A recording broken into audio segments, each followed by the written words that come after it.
Yo, what's up everyone? This is Ignatius. Today I'm bringing to you a video that, based on conversations in the community over weeks, I think would be really helpful.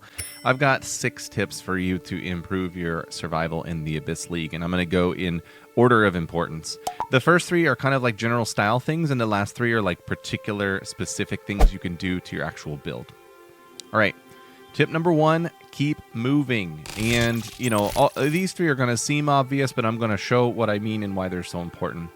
Most people are dying to things that happen from just being in the same place for too long. And you want to keep moving. You want to make sort of loops in your map, kind of like, you know, circular loops back and forth to spots. I'm going to show the example here. It's kind of hard to explain verbally. And this includes for looting too. Like, just because loot drops, don't stop and pick it up. Just keep moving and come back. And that is going to be something that improves your survivability ridiculous. I'm in this super juiced map here. Here's the mods, you know, incredibly ridiculous mods. This is my standard farming strat. Everything in here would kill me if I didn't play correctly.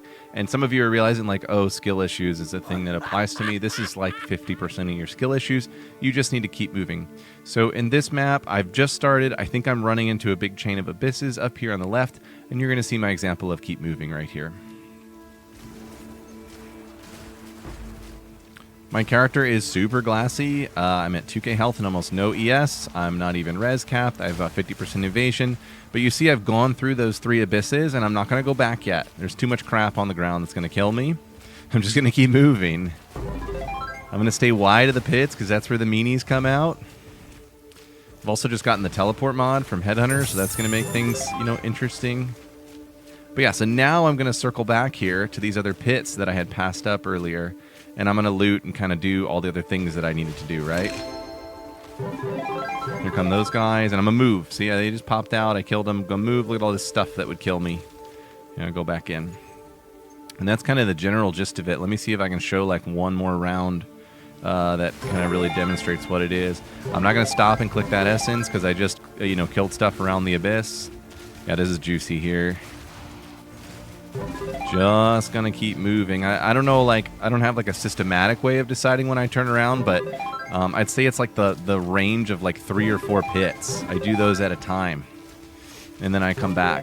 And this is another reason, like, movement speed or travel speed with your hollow palm is so important, is so that you can do this.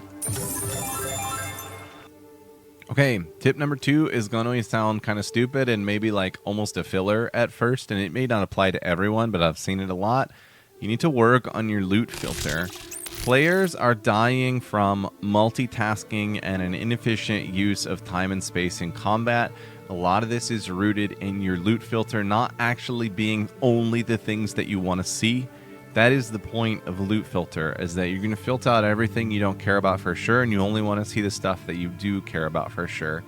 I curate my loot filter constantly throughout the season, and then here's a really huge tip I have for you overall, but it also applies to refining your filter for survivability. As soon as you see something wrong in your filter, pause your game, keep your filter blade open, come in, fix it, and save and go back. Don't put it off for later. You'll keep putting it off and you won't end up doing it. Now, how does your loot filter improve your survivability? Well, it's kind of related to the keep moving piece, but also if you're like me, you're picking up things, you're looking at them while you're in combat. Hopefully you're keeping some currency in your inventory so you can kind of micro craft as you go and drop the crap. These are all good tips for like good efficiency for your mapping. But yeah, also like reading things on the ground. If your ground looks more like this and you're like hovering over stuff and you're like, what base is that? Do I really want to pick that up? That is all inefficient movement and is making you more vulnerable to dying. So work on your loot filter. Make sure that your loot filter is completely trustworthy. Only the things that you want to see.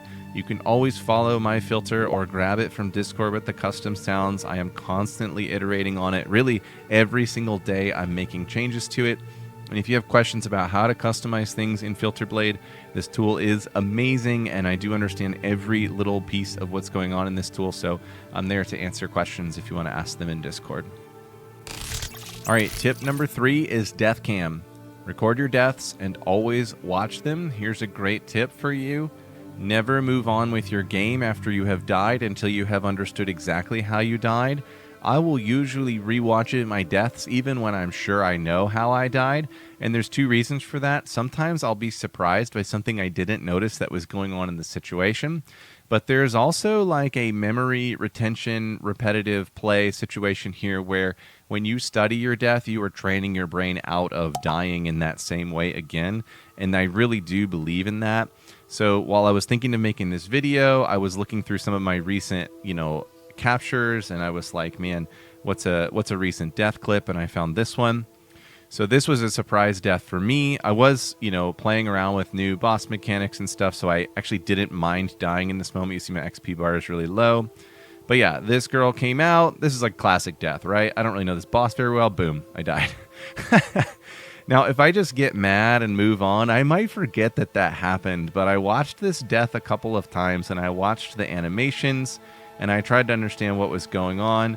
And now I know when I fight this naked girl, I need to be moving around until she has established herself, and I need to fight with, ranged sort of strafing attacks to make sure this doesn't happen. Because this was a very quick, not very telegraphed attack. And a lot of the bosses have these, and they're unevadable and unblockable. A lot of your damage over time ground effect deaths, you will learn things by looking at them.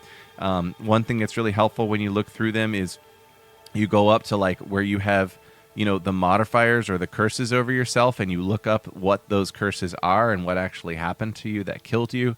So yeah, always record your deaths. If you're on Windows Alt-G will automatically record the most recent 30 seconds of play, or at least on my machine. You can probably set up an equivalent mechanic for that. You will learn so much over the course of the season about how you died, why you died, but I think more importantly, you will train your brain out of those death situations by rewatching them again. Okay, the last three you all are probably going to like a lot more because it doesn't require you to do more stuff, and everybody's pretty lazy when they play this game. This is just stuff you can slot into your character, and they're really, really powerful. Forsaken Bangle, if you haven't heard of it, if you don't know it, you need to go buy it, and it's going to make you live more.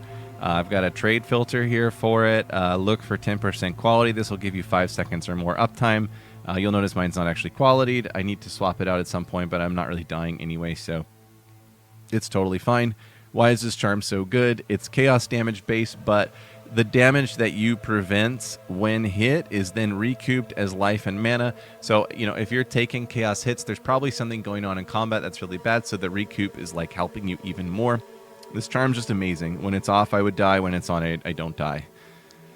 Number 5 is Beira's Charm. This, I will say, is optional, but for me, I find after Chaos Dot, Ignite Dot is the other thing that sneaks up on me, gets my pool low, so then I'm more vulnerable to one-shots. Beira's has just been really, really good for Ignite immunity.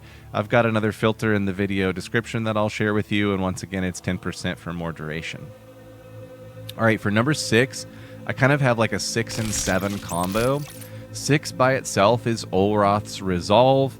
You've probably seen builds that have this flask, and then you look at it and you're like, it's expensive, and it's just a flask. I'm not going to get that. You need to go get it. You need your next 17 divs needs to be for Olroth's Resolve if you are dying. It has instant 1100 recovery. You have 3 uses of it per full charge. So whenever you're getting dotted, you can use this to instant replenish your life pool over and over again. It's just basically an anti-dot flask. It's unbelievable. But then you've also got this modifier, excess life recovery is added as guard for 10 seconds.